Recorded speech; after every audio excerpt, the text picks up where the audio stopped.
복음의 신조 제4장 구원은 나의 것입니다. 네 번째 복음의 신조입니다. 구원은 나의 것입니다. 그리스도인은 모든 흑암의 권세를 이긴 자이다. 여기에서 구원이란 모든 종류의 흑암의 권세로부터의 해방을 의미합니다.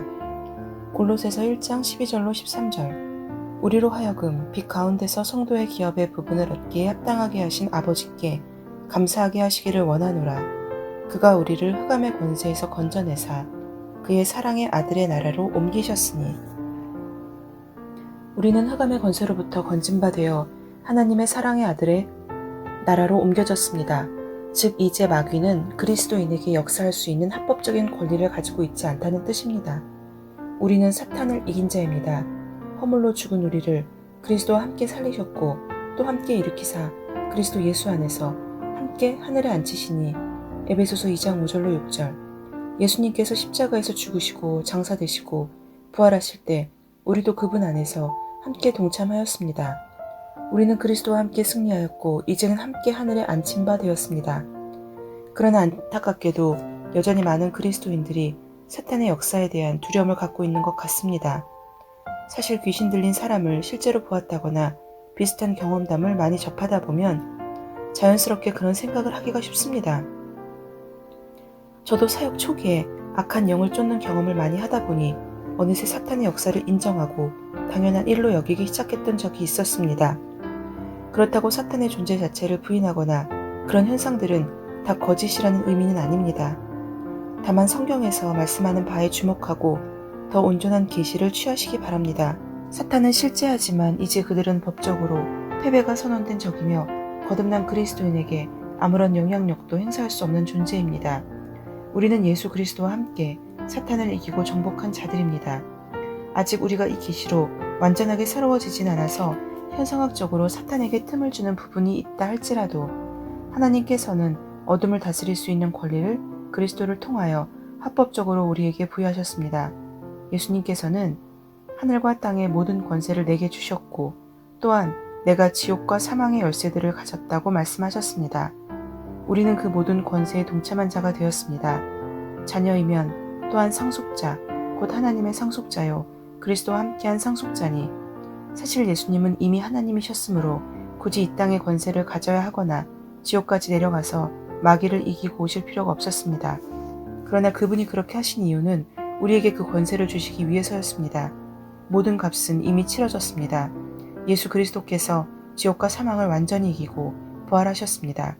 그리고 우리도 이것을 믿고 받아들이기만 하면 예수님과 동일시됨으로 말미암아 그 완전한 승리와 부활에 동참하게 되고 이제 더는 마귀의 공격이나 방해에 영향받지 않게 됩니다. 자신의 이러한 위치를 인식하고 마귀에게 틈을 주지 마십시오. 사탄의 영향을 받을 수도 있다고 인정하지 마십시오. 현상학적으로 그런 일이 있다 하더라도 그것은 그리스도인의 온전한 삶의 모델이 아닙니다. 나는 흑암의 권세로부터 해방되었습니다. 라는 고백을 당신 것으로 삼으십시오. 당신의 심령을 이 진리로 환하게 비춤으로써 마귀의 속임수를 허용하지 마십시오.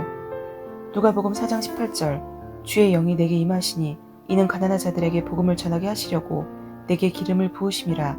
그가 나를 보내셨으니 이는 마음이 상한 자를 치유케 하시며 포로들에게 구원을 선포하고 눈먼 자를 보게 하고 짓밟힌 자들을 해방시켜주고 예수께서는 어둠의 권세에 사로잡혀 있던 포로들에게 구원을 선포하고 새 생명을 주시기 위하여 이 땅에 오셨습니다.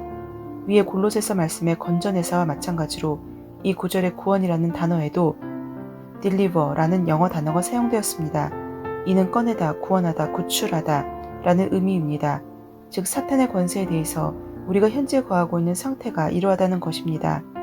예전에 한 성도분께서 몇 번의 접촉사고를 경험하신 후 운전에 대한 두려움을 갖게 되어 상담을 요청하셨던 적이 있습니다. 외출 전에 핸들을 잡고 기도했는데 또 사고가 났다며 어떻게 하면 좋겠냐는 것이었습니다. 문제는 운전하기 전에 기도를 했느냐 안 했느냐가 아닙니다. 우리는 자꾸만 행위나 현상에 집중합니다. 중요한 것은 상황을 대하는 우리의 심령입니다. 이미 두려움의 발판을 내어주고 사고 안 당하려면 기도해야지 라는 마음으로 기도했다면 원하는 결과를 얻기가 어려울 것입니다. 우선 하나님 제발 지켜주세요. 사고가 안 나게 해주세요. 라는 고백을 버리십시오. 대신 보호를 약속하신 성경 구절을 취하여 지속적으로 고백하십시오. 가장 먼저 잘못된 생각과 두려움으로부터 벗어나는 것이 중요합니다. 그래야 믿음을 발휘할 수 있기 때문입니다. 내 안의 두려움을 제거하고 믿음을 세우기 위해서 바른 고백과 선포를 유지하십시오. 하나님께서 어떤 분이신지, 그리스도 안에서 내가 누구인지, 사탄이 왜 나를 해할 수 없는지에 대해 말씀으로부터 취하여 큰 소리로 선포하십시오. 그리고 드디어 그 고백이 내 심령의 온전한 표현이 될 때, 즉 심령에 믿음이 충만하여져서 내가 하는 고백과 연합될 때, 비로소 그것이 결과를 생산하는 진짜 믿음의 고백이 되는 것입니다. 결국 모든 것은 안에서부터, 영에서부터 비롯됩니다. 우리의 중심인 영이 강건해지면 어떤 어려움이든지 능히 타개하고 벗어날 수 있습니다. 육신을 따르는 자는 육신의 일을, 영을 따르는 자는 영의 일을 생각하나니 육신의 생각은 사망이요 영의 생각은 생명과 평안이니라. 둘 중 어느 쪽을 선택할지는 우리에게 달려 있습니다. 말씀이 아니라 감정이나 이성으로만 상황을 해석하기 시작한다면 그것은 이미 육신의 문으로 발을 내딛는 것입니다. 상황에 따라 내가 변하는 것이 아니라 나로부터 상황이 변화하는 것입니다. 염려나 두려움을 가지고 사건에 접근하기 시작하면 이미 사탄에게 역사할 수 있는 틈을 내어준 것입니다. 사탄은 우리에 대해 강제적으로 역사할 수 있는 자격은 없지만 우리가 허용한다면 얼마든지 틈탈 수 있습니다. 그러므로 담대함을 유지하면서 심령으로 믿는 진리를 선언해야 합니다. 그러면 상황은 반드시 변화합니다. 믿음의 기도는 반드시 역사하기 때문입니다. 갈라디아서 5장 1절 그리스도께서 우리를 자유롭게 하려고 자유를 주셨으니 그러므로 굳건하게 서서 다시는 종의 멍에를 매지 말라. 하나님께서 우리를 자유롭게 하시려고 자유를 주셨습니다. 우리는 이미 자유케 되었습니다. 두 번째 아담이자 마지막 아담이신 예수 그리스도께서 그 일을 이루셨습니다. 하나님이 그를 지극히 높여 모든 이름 위에 뛰어난 이름을 주사 하늘에 있는 자들과 땅에 있는 자들과 땅 아래에 있는 자들로 모든 무릎을 예수의 이름에 꿇게 하시고 이제 하늘과 땅의 모든 것들이 합법적으로 예수님의 이름 앞에 무릎을 꿇게 되었습니다. 그러므로 예수 안에 있는 우리는 사탄보다 우세한 권세를 가지고 있습니다. 우리가 하나님의 생명과 본성으로 거듭난 새로운 피조물이라는 계시에 이르지 못했더라도 자신이 예수 안에 속한 자라는 사실만 정확히 인식한다면 사탄은 결코 나에게 손댈 수 없음을 확신하게 될 것입니다. 그리스도인도 귀신 들릴 수 있는가? 그렇다면 그리스도인에게 귀신이 들리는 것이 가능할까요?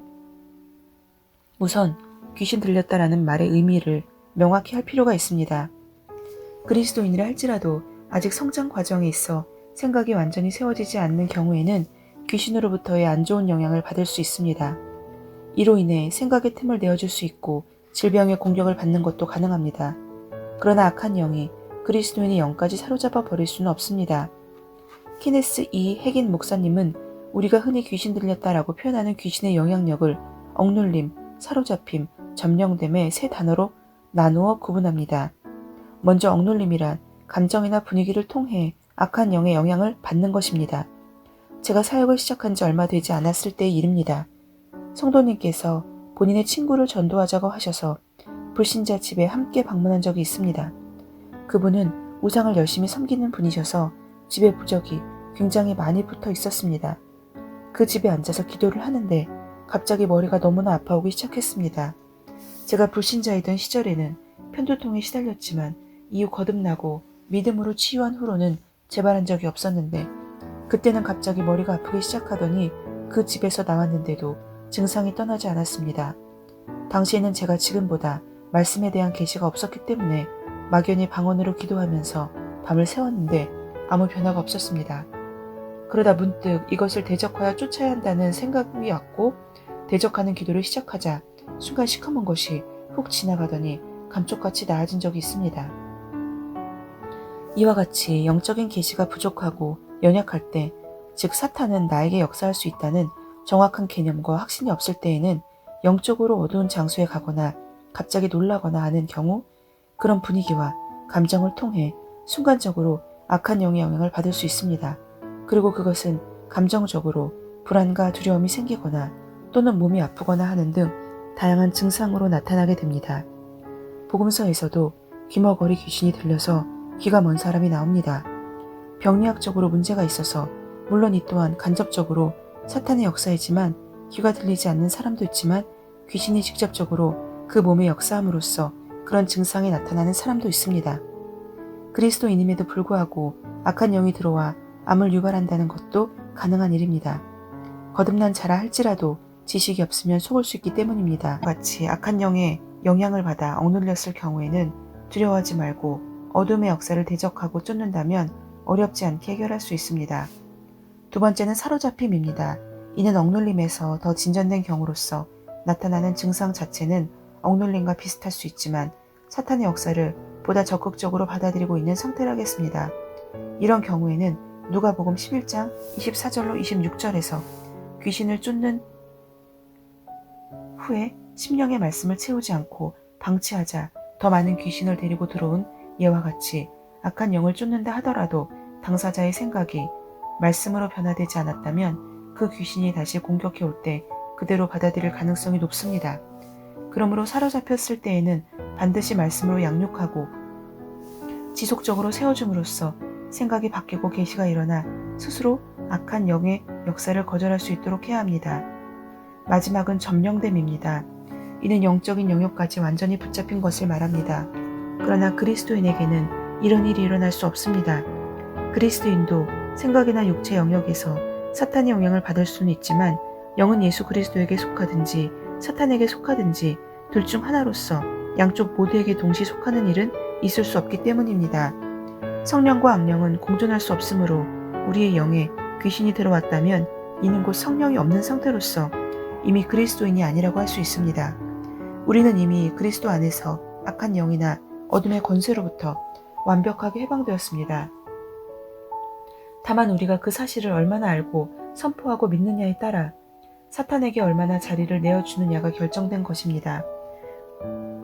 우리의 합법적인 신분은 이미 우세한 위치에 있음에도 불구하고 여전히 어떤 일을 하거나 어떤 곳에 갔다 오면 꼭 귀신이 역사하더라는 생각을 가지고 있다면 사탄은 그 잘못된 생각의 틈을 놓치지 않을 것입니다. 아멘. 오늘은 구원은 나의 것입니다. 라는 부분을 함께 나누었습니다.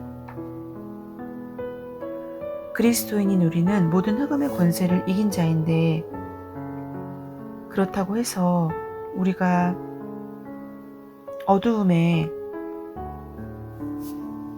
영향을 받지 않으려면 끊임없이 사탄에게 자리를 내어주지 않고 말씀으로 심령에 계속 채우는 그런 과정이 있어야 한다는 이야기입니다. 오늘 하루도 각자의 말씀을 붙들고 주님 안에서 승리하는 그런 하루 되시기 소망합니다. 샬롬.